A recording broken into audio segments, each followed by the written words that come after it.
Hello mga kasuki. So kagigising ko lang na naman uli. Late na naman tayo sa paggising. Do dapat is mga 6 or 7, pero ganun talaga pag multitasking tayo. So another time, another day, another morning, at magandang umaga.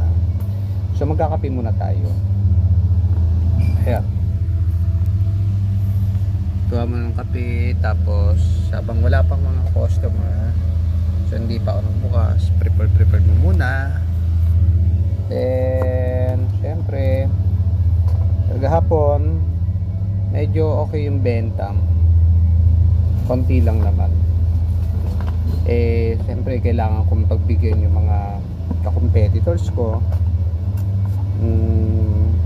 Ayan, ito pa lang naman yung benta kagabi.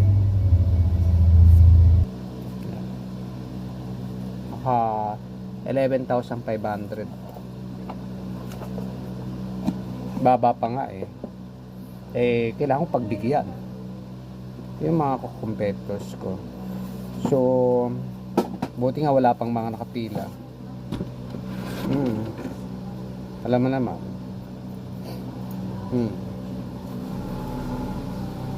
Gusto ko lang naman pag may bibili, dapat yung ano yun, bigas. Ilang kilo po? Ano? 8 sako.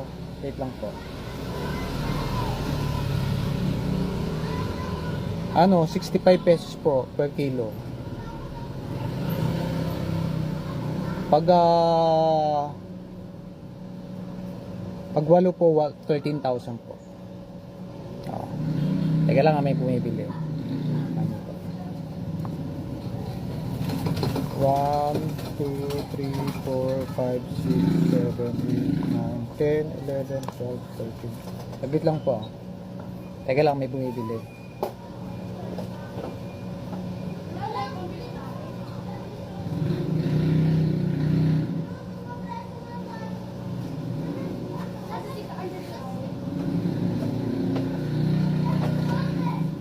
So, just imagine, 8 na kagad sa ako ng bigas. 13. Ayun, nandiyan na po.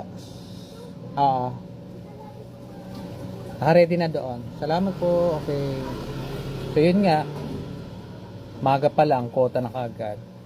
So sabi ko nga, next time pag bibili naman sila sa ibang tindahan naman, kasi baka mamaya nagalit na sa akin yung mga ibang mga kalaban ko.